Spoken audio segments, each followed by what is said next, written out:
Hello guys and good evening. How are you? And today's weather is very bad and मौसम बहुत अच्छा हो रहा है एंड बारिश भी हो रही है। आप लोगों के यहाँ भी बारिश हो रही होगी एंड आई थिंक मौसम भी ठंडा हो गया है।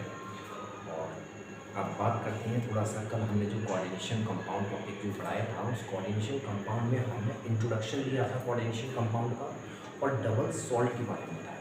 किसके बारे में?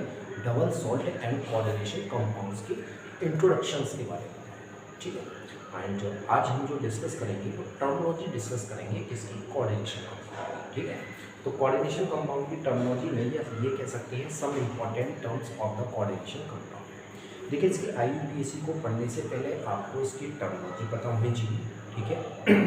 और लिगेंड्स के बारे में इंफॉर्मेशन होनी चाहिए आपके पास। ये अगर आपको लर्न है तो फिर आप कोऑर्डिनेशन कंपाउंड्स की IUPAC को इजीली कर सकते हैं। इसमें IUPAC में दो टाइप्स के क्वेश्चन आते हैं। एक क्वेश्चन तो वो आते हैं जिसमें आपके फार्मूला गिवन होगा और आपको उसका नेम देना होगा एंड सेकंड आपके पास नेम होगा, नेम से आपको फार्मूला फॉर्म करना होगा। ठीक है। तो आज हम स्टार्ट करते हैं coordination compound and coordination compound में आज हमारा टॉपिक होगा some important terms of the coordination compound. ठीक। And today date is 22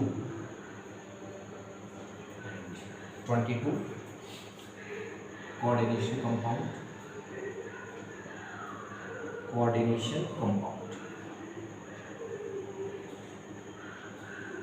unit हमारी चल रही है, that is the chapter 9 coordination compound. Important terms, number first is the central metal atom. ये कल भी हमने बताया था कि सेंट्रल मेटल एटम क्या होते हैं। मोस्टली डी ब्लॉक एलिमेंट्स होते हैं। डी ब्लॉक एलिमेंट्स ही क्या होती हैं? क्योंकि डी ब्लॉक एलिमेंट्स में वेकेंट डी ऑर्बिटल्स होती हैं। ठीक है। वेकेंट डी ऑर्बिटल्स किस लिए होते हैं? वेकेंट डी ऑर्बिटल्स होती हैं जो लिगेंड से इलेक्ट्रॉन आ रहे हैं उन इलेक्ट्रॉन्स को अपने अंदर एकोमोडेट करने के लिए। ठीक है। तो सेंट्रल मेटल एटम क्या है? These R D block elements. D block elements होते हैं। कहाँ पर प्रेजेंट होते हैं? Inside the coordination sphere.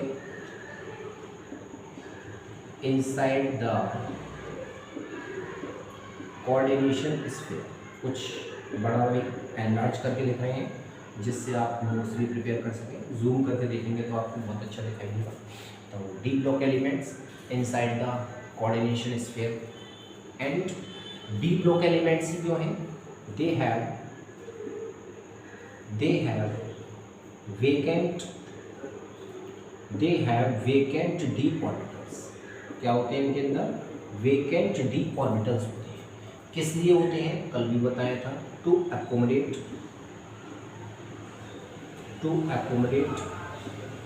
The electron coming,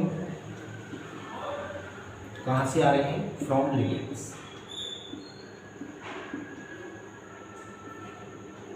ligand से जो इलेक्ट्रॉन आ रहे हैं उन लिगेंड्स के इलेक्ट्रॉन्स को अपने अंदर एकोमोडेट करने के लिए इनके पास वेकेंट डी ऑर्बिटल्स प्रेजेंट होते हैं। ठीक है। Maximum number of electrons D में मैक्सिमम नंबर ऑफ इलेक्ट्रॉन होते हैं 10 इलेक्ट्रॉन। कितने इलेक्ट्रॉन होते हैं? 10 इलेक्ट्रॉन। तो डी ब्लॉक एलिमेंट्स हैं सेंट्रल मेटल एटम। ठीक है। इनसाइड द कोऑर्डिनेशन स्फीयर के अंदर प्रेजेंट होते हैं। They have vacant D orbitals. Vacant D orbitals present होते हैं किस लिए? To accommodate the electron coming from the ligands. Ligand से जो इलेक्ट्रॉन आ रहे हैं उन इलेक्ट्रॉन्स को अपने अंदर एकोमोडेट करने के लिए। ठीक है। तो this is the basic information about the central metal atom. Central metal atom के बारे में ये जनरल इंफॉर्मेशन थी जो आपको पता होनी चाहिए। ठीक है। अब इसमें हम एक एग्जाम्पल के थ्रू भी बता देते हैं, सच एज K4 FeCN6। ठीक है। इसकी फर्स्ट इंफॉर्मेशन कोऑर्डिनेशन स्फीयर के अंदर है। ये यहाँ पर मेंशन भी किया गया है कि इनसाइड द कोऑर्डिनेशन स्फीयर के अंदर प्रेजेंट होता है। और जो फर्स्ट एलिमेंट आता है स्फीयर के अंदर, जो फर्स्ट एलिमेंट होगा वही आपका सेंट्रल मेटल एटम क्या होगा, सेंट्रल मेटल एटम।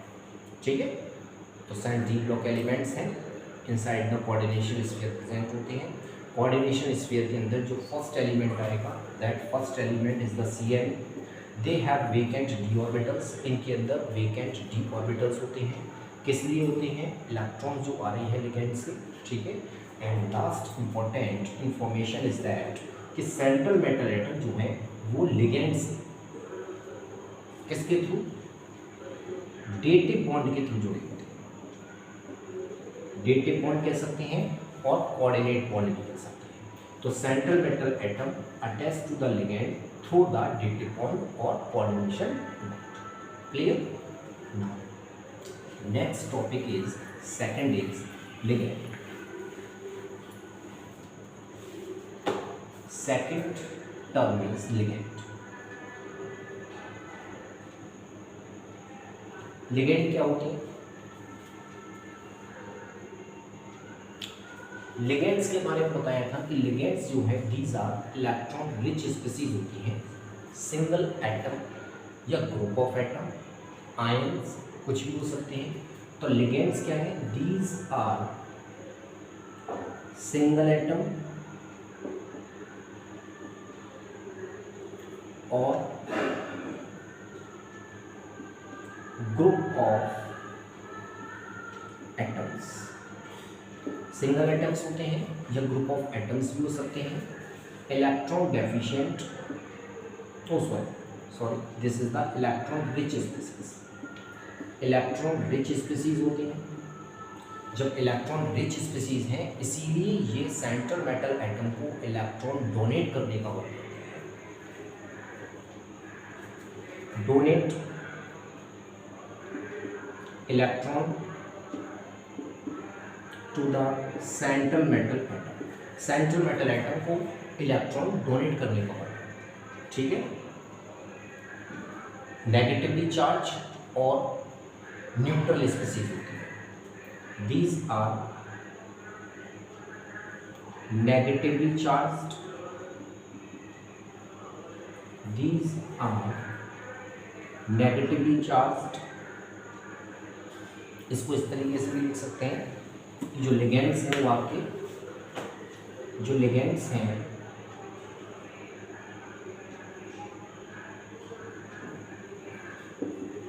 वो आपके नेगेटिवली चार्ज स्पीसीज भी हो सकती हैं, नेगेटिवली चार्ज्ड स्पीसीज और न्यूट्रल स्पीसीज हो सकती हैं।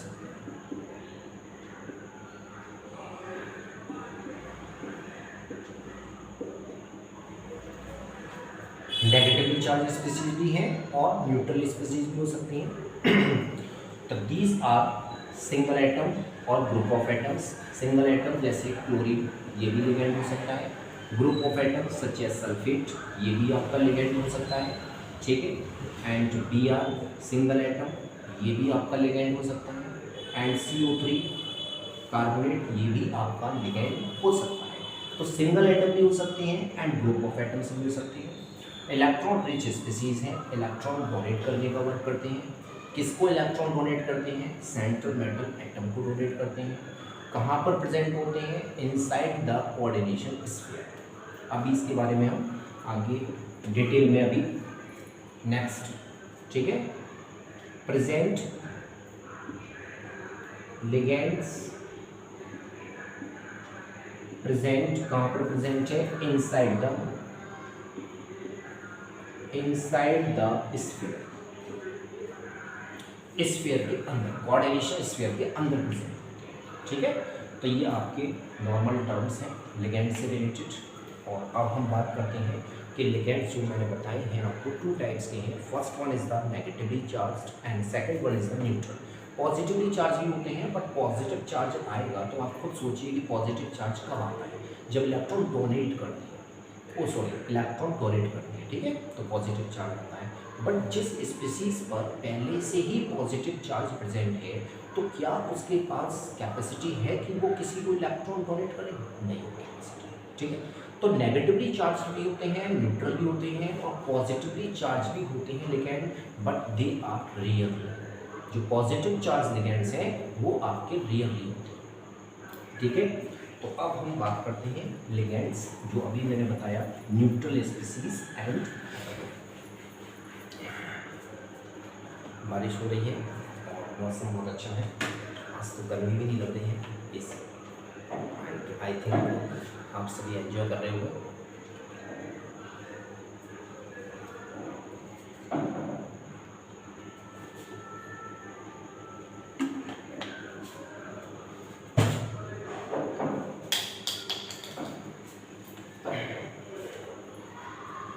अब लिगेंड्स न्यूट्रल स्पीसीज। अब न्यूट्रल स्पीसीज का मतलब क्या होता है? They carry lone pair electron. ऐसी स्पीसीज जिन पर lone pair of electron present होगा, they are known as the ligand having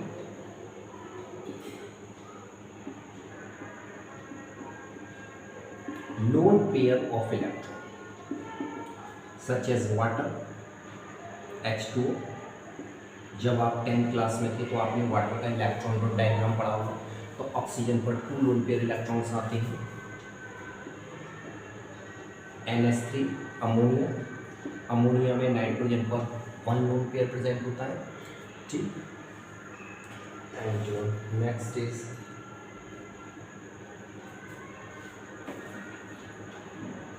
NH2 CS2 CH2 NH2। here nitrogen 2 donor atom है, this and this, there are 2 donor atoms and this is the ethylene diamide। इसका name मैं mention कर देता हूँ, this is the ethylene डाइमाइड। देखो कुछ books में double M भी है और कुछ में सिंगल एम भी है, तो जो आपको सूटेबल लगे वो आप लिख सकते हैं। ठीक है, डाइमाइड, इथाइलिन डाइमाइड। और भी हैं एग्जाम्पल्स, तो न्यूट्रल स्पीसीज में आपके वो एग्जाम्पल्स आएंगे जिन पर लोन पेयर ऑफ इलेक्ट्रॉन। ठीक है, सेकेंड आपका आता है नेगेटिवली चार्ज स्पीसीज। जैसे जो लिगेंड्स होते हैं वो आपके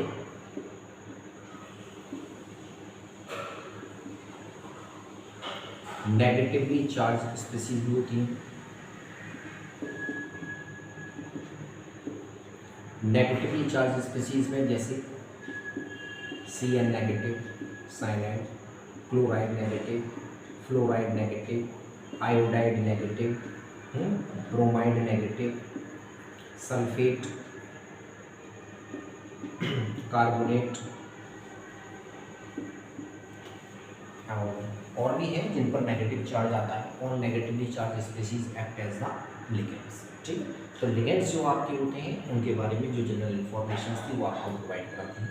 ठीक है, इतना सफिशिएंट है, इससे ज़्यादा दिमाग नहीं करवाना है। ठीक है, नेक्स्ट थर्ड आता है हमारा, थर्ड वन इसका। जैसे इसमें मैं आपको एक एग्जाम्पल के थ्रू भी बता देता हूँ।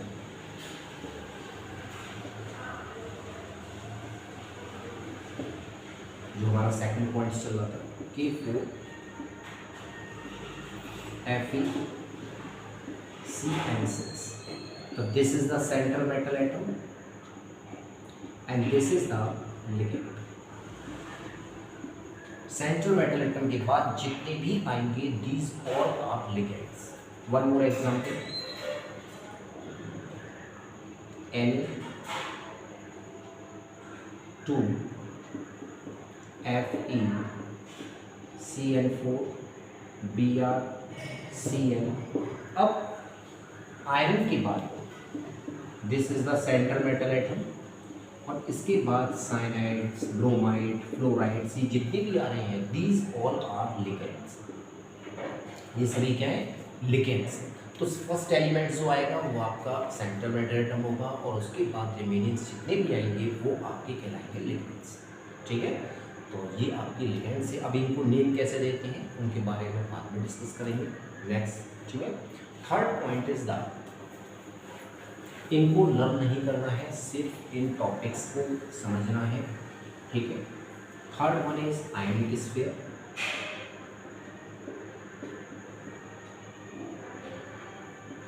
कोई बुकिश लैंग्वेज को रटना नहीं है जन, ठीक है।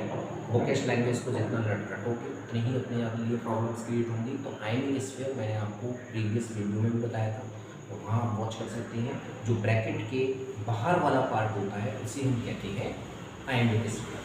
तो आयनिक स्फीयर क्या है? एटम और ion placed outside the bracket, जो ब्रैकेट के बाहर प्रेजेंट है, ठीक है। जैसे K4FeCN6,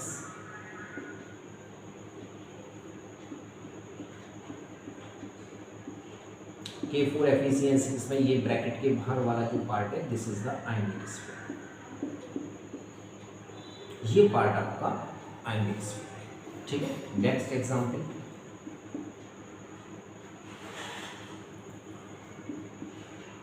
K3CuBr16, तो here potassium is the ionic sphere.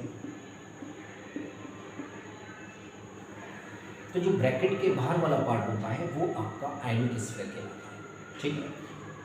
Number 4,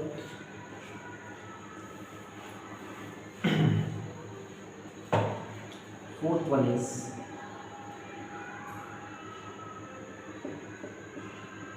complex sphere, और इस कॉम्प्लेक्स स्फीयर को हम कोऑर्डिनेशन स्फीयर भी लेते हैं।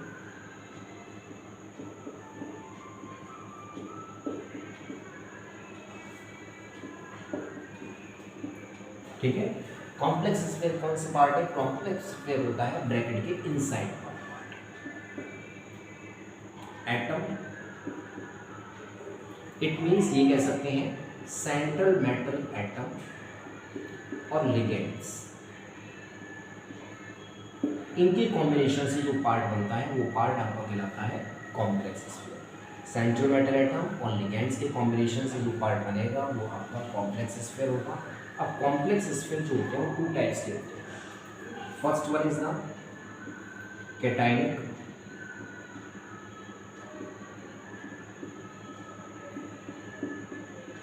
Cationic complex sphere, and B is the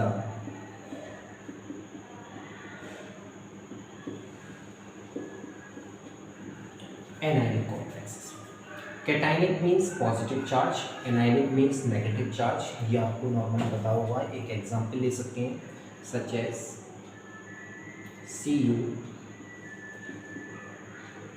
NH3 plus, ठीक है।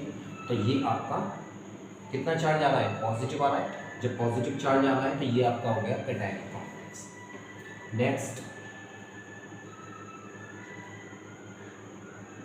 FeCN6-4, इस पर नेगेटिव चार्ज आ रहा है कॉम्प्लेक्स स्फीयर पर, तो this is the anionic complex.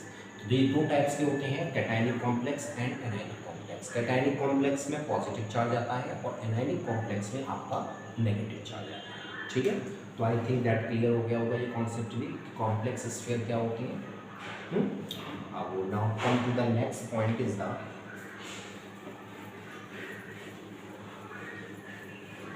fifth point is the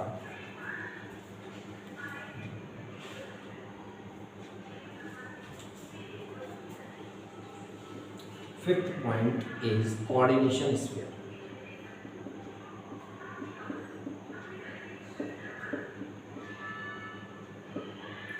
coordination sphere क्या है? Coordination sphere coordination number,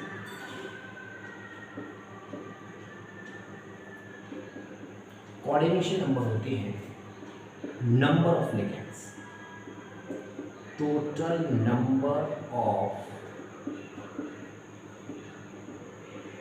ligands in the coordination sphere. Coordination sphere के अंदर जितने भी आपके लिगेंड्स आते हैं उन सभी को आप काउंट कर लीजिए, और वही आपकी कॉम्प्लेक्स कंपाउंड या कोऑर्डिनेशन कंपाउंड की कोऑर्डिनेशन नंबर कहलाता है, ठीक है। आपके में 2 टाइप्स के हैं। 4 कोऑर्डिनेशन नंबर एंड 6 कोऑर्डिनेशन, ठीक है। तो टोटल नंबर ऑफ लिगेंड्स आपके सिलेबस में, मतलब जो एग्जाम्पल्स आएंगे वो मोस्टली 4 और 6 कोऑर्डिनेशन नंबर्स के आते हैं, जिसमें लिगेंड्स की नंबर 4 और 6 होती है, ठीक। तो coordination number is the total number of ligands in the coordination sphere. Coordination sphere में कितने total number of ligands present हैं, वो आपके कोऑर्डिनेशन नंबर है, ठीक है। सच एज एक एग्जाम्पल ले लेते हैं, K4 Fe CN6। तो यहाँ पर नंबर ऑफ लिगेंड्स 6, जब नंबर ऑफ लिगेंड्स 6 हैं तो it means CN means coordination number, जो कोऑर्डिनेशन नंबर है वो भी आपकी कितनी होगी, 6 होगी। तो नंबर ऑफ लिगेंड्स जब 6 हैं तो कोऑर्डिनेशन नंबर भी 6 है, क्योंकि यहाँ पर यही चीज़ मेंशन है कि टोटल नंबर ऑफ लिगेंड्स जो होते हैं वो कोऑर्डिनेशन स्फीयर को रिप्रेजेंट करते हैं, ठीक। तो ये आपका इतना सफिशिएंट है आज। ये टर्म्स जो आज बताए हैं इनको स्टडी करिए, रीड करिए, और रटने की ज़रूरत नहीं है, कॉन्सेप्ट क्लियर होना चाहिए बस आपका। और I think that is sufficient for today. Enjoy करिए एनवायरनमेंट का, जो इतना अच्छा मौसम हो रहा है, और 1-2 दिन मे भी 25 तक रहेगा, और वीडियो आपको डेली मिलेंगी। अब इसमें 3-4 टॉपिक्स हो रहे हैं टर्मोलॉजी में, तो उस टर्मोलॉजी को हम क्लियर कर देंगे, एंड आफ्टर दैट इसके बाद हम स्टार्ट करेंगे इसकी IUT से, ठीक है।